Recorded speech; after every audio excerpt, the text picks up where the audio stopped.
अस्सलाम वालेकुम। जैसे आप लोगों को पता है first year physics unit number 2 vectors aquarium की हमारी टॉपिक स्टार्ट है और आज का जो हमारा टॉपिक है वो है रिजोल्यूशन ऑफ अ वेक्टर्स। इससे पहले हमने वेक्टर एडिशन के बारे में 2-3 वीडियोस अपलोड किए हैं। पहले वो वाली वीडियो देखिए, उसके बाद ये वाला वीडियो देखेंगे तो आपको अच्छी तरीके से समझ आएगी। आज का जो हमारा टॉपिक है वो है रिजोल्यूशन ऑफ अ वेक्टर्स, मतलब वेक्टर को उनके कंपोनेंट में रिजॉल्व करना। ये टॉपिक हम क्यों करते हैं, मतलब इस वेक्टर को एक कंपोनेंट में हम रिजॉल्व क्यों करते हैं। आप लोगों मैं वैसे जनरल एक मिसाल दे देता हूँ कि मिसाल के तौर पर ये एक ऑब्जेक्ट है और एक बंदा इधर उसको खींच रहा है, मतलब एक फोर्स उस पर लग रही है और वो फोर्स है 5 न्यूटन की, और दूसरा इधर से खींच रहा है और इन दोनों के दरमियान जो एंगल बनती है वो क्या है, 90 एंगल पे। और हम ऐसे कंसिडर करें कि इन दोनों की मैग्नीट्यूड क्या है, सेम है। अब ये ऑब्जेक्ट ना तो इधर आएगा ना इधर जाएगा, कहाँ पे जाएगा, इन पे दो तरह के फोर्स लग रहे हैं, तो ये क्या होगी, बिल्कुल इस तरह स्ट्रेट मोशन करेगी। तो ये ऑब्जेक्ट बिल्कुल स्ट्रेट मोशन करेगी। अब यहाँ पे देखिए, तो आपके पास क्या हुआ, ये वेक्टर एक कंपोनेंट में, दो वेक्टर्स का रिजॉल्व हो गए कंपोनेंट्स में और उनका एक कंपोनेंट बना और उस कंपोनेंट की वजह से ये क्या हो गए, इस तरफ चलना शुरू किया। अब हम मिसाल ले रहे हैं कि मिसाल के तौर पर अगर ये एक वेक्टर ए है, सही है। अब ये एक वेक्टर वे है और आप इनको, ये एक्स एक्सिस है और ये वाई एक्सिस है, आप इसको इनके कंपोनेंट्स में रिजॉल्व करें, मतलब ये वाला कंपोनेंट जो इसका आ रहा है तो इसको हम नाम दे देते हैं ए बाई, क्योंकि ये ए वेक्टर है, इसकी कंपोनेंट को हम क्या नाम देते हैं, ए बाई। और ये वाला जो कंपोनेंट आ रहा है इसको हम नाम दे देते हैं एक्स एक्सिस। तो देखिए, यही वेक्टर है, इनके दो कंपोनेंट्स बन गए जैसे यहाँ पे बन रहे थे, और ये कंपोनेंट्स क्या है आपस में, म्यूचुअली परपेंडिकुलर। म्यूचुअली परपेंडिकुलर का लफ्ज आया है कि ये कंपोनेंट्स आपस में क्या होंगे, म्यूचुअली परपेंडिकुलर होंगे, तो इसको हम कहते हैं रिजोल्यूशन ऑफ अ वेक्टर। अच्छा, एक वेक्टर को हम बहुत सारे कंपोनेंट्स में डिवाइड कर सकते हैं, लेकिन जब ऐसे दो कंपोनेंट जो एक दूसरे में बिल्कुल क्या हो, परपेंडिकुलर हो, तो इसको हम कहते हैं rectangular components of a vector. तो अब डिफिनेशन पढ़ते हैं। देखिए, a process of splitting a vector, एक ऐसा प्रोसेस जिसमें हम एक वेक्टर को स्प्लिट करें, is two mutually perpendicular component, उसके दो और ऐसे कंपोनेंट जो आपस में क्या हो, परपेंडिकुलर हो, वन अलोंग एक्स एक्सिस, एक क्या आ रही है, अलोंग एक्स एक्सिस आ रही है, and the other along Y axis, और दूसरा किसके अलोंग आ रहे हैं, वाई एक्सिस के, इसका रिजोल्यूशन ऑफ अ वेक्टर। तो इसको हम क्या कहते हैं, रिजोल्यूशन ऑफ अ वेक्टर। मतलब रिजोल्यूशन ऑफ अ वेक्टर आपके पास क्या है कि एक, अगर मिसाल के तौर पर ये एक वेक्टर है तो इसको आपने दो कंपोनेंट में डिवाइड कर लिया।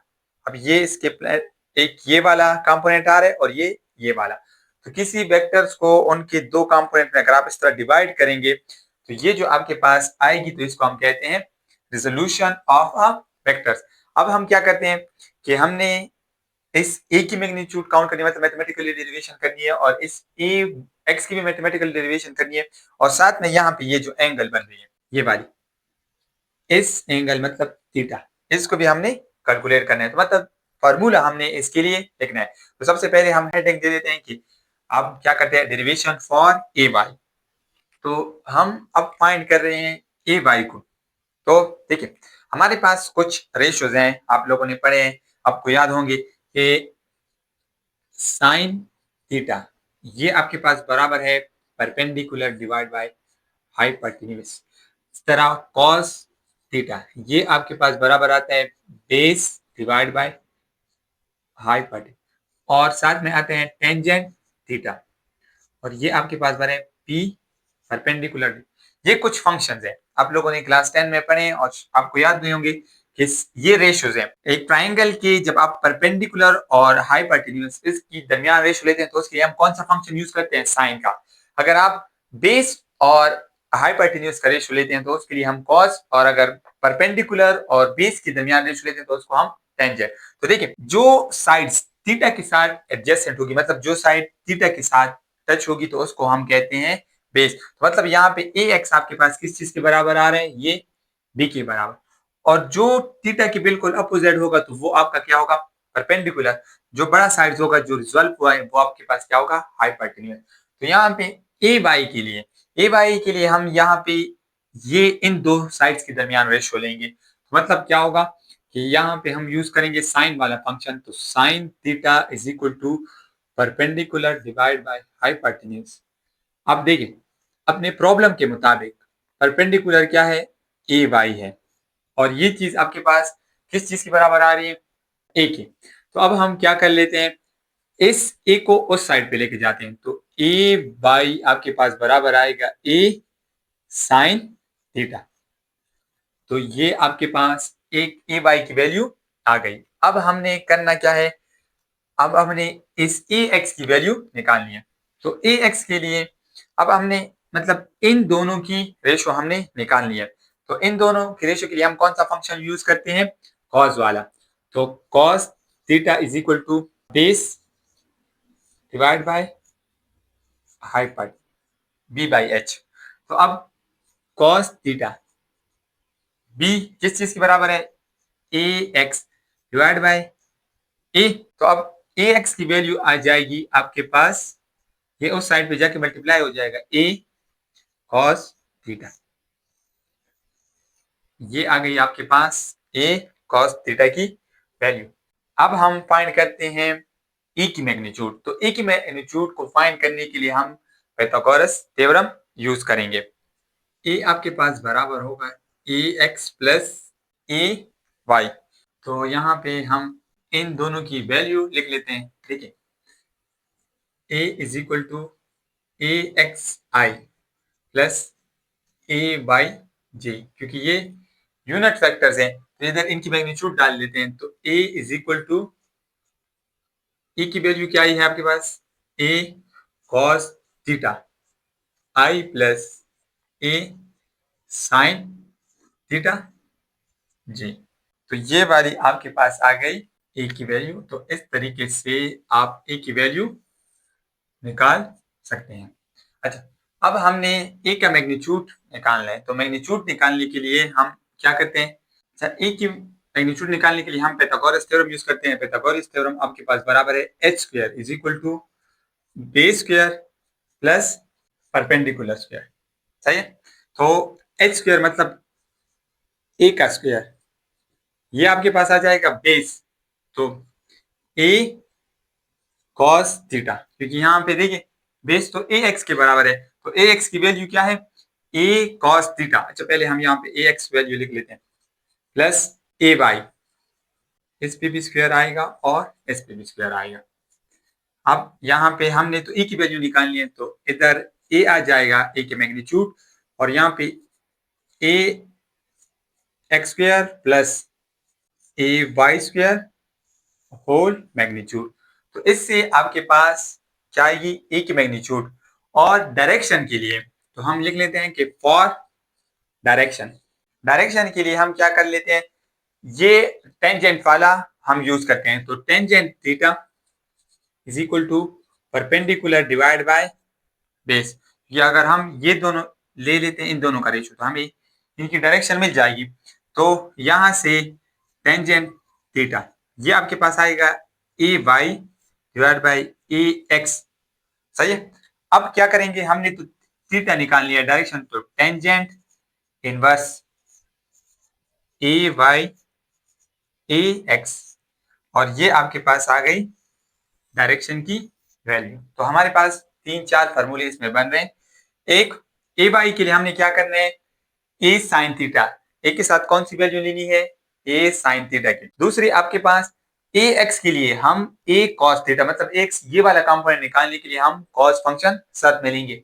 तीसरा, जब हम इसकी मैग्नीट्यूड को निकालते हैं तो मैग्नीट्यूड के लिए हम इसके लिए पाइथागोरस थ्योरम यूज करेंगे, जो कि आपके पास बराबर है H square is equal to B square plus P square, या परपेंडिकुलर स्क्वायर हम कह सकते हैं। तो इस तरह आपके पास ये वैल्यू आ जाएगी। अब यहाँ पे आप इनकी वैल्यूज भी पुट कर सकते हैं कि A square plus cos square plus A square plus sine square, वो भी तो आप लिख सकते हैं, लेकिन उसकी अपनी जरूरत नहीं है, यहाँ तक भी काफी है। उनकी कंपोनेंट्स की वैल्यू निकालें और पुट करें तो आपके पास आंसर आ जाएगा। डायरेक्शन के लिए हम क्या करते हैं कि टेंजेंट थीटा हम ले लेते हैं, और टेंजेंट के साथ आपके पास क्या आएगी, इसकी वैल्यू आ जाएगी। अब हमने कुछ पॉइंट्स है वो हमने याद रखने हैं जो हमें जरूरी है हमारे लिए। तो कुछ पॉइंट्स है जो आपको याद रखनी चाहिए जब इनके प्रॉब्लम्स को सॉल्व करेंगे।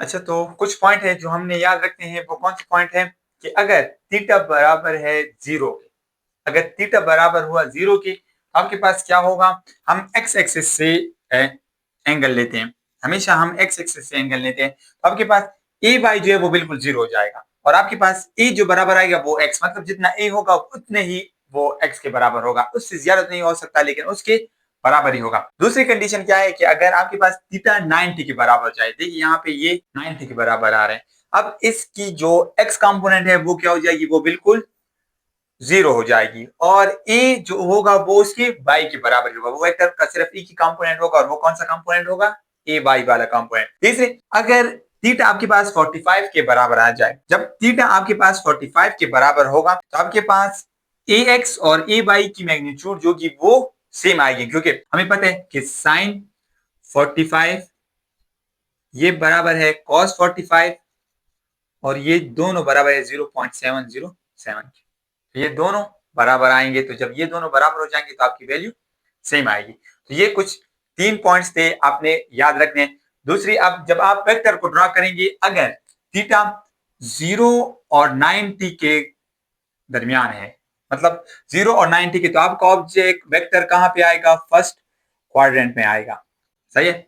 अगर आपके पास थीटा 1, थीटा कितना है, थीटा आपके पास ग्रेटर देन 90 है और स्मॉलर देन 180 है, मतलब 90 से बड़ा है और 180 से स्मॉलर है, तो आपका वेक्टर सेकेंड क्वाड्रेंट में कहीं होगा, मतलब आपका वेक्टर कहां पे होगा, सेकेंड क्वाड्रेंट में। इसी तरह अगर आपके पास थीटा 180 से ग्रेटर है और 270 से छोटा है, तो अब आपका वेक्टर इस थर्ड क्वाड्रेंट में होगा, ये वाला जो है थर्ड क्वाड्रेंट, तो अब आपका वेक्टर इधर कहीं होगा। और अगर थीटा 270 से ग्रेटर है और 360 से कम है, तो अब आपका वेक्टर इस फोर क्वाड्रेंट में होगा। तो ये उसके कुछ पॉइंट्स है कि अगर थीटा इन दोनों के दरमियान है, मतलब 0 से ग्रेटर है और 90 से कम है, तो आपका वेक्टर फर्स्ट क्वाड्रेंट में होगा। अगर 90 से ग्रेटर हो गई और 180 से कम है, तो फिर वो सेकंड क्वाड्रेंट में होगी, और 180 से ज्यादा है, तो यहाँ पे ये देखिए ये 180 बन रहा है, इससे ज्यादा है, और 270 यहाँ तक 270 बनती है, इससे कम है तो थर्ड क्वाड्रेंट में होगी। इसी तरह अगर आपके पास थीटा 270 से ज्यादा है और 360 से कम है, तो आपका वेक्टर फोर्थ क्वाड्रेंट में होगा। तो ये था आज का लेक्चर। अगर इस हवाले से कोई क्वेश्चन हो तो हमें कमेंट सेक्शन में जरूर बताइए। ओके, अल्लाह हाफिज।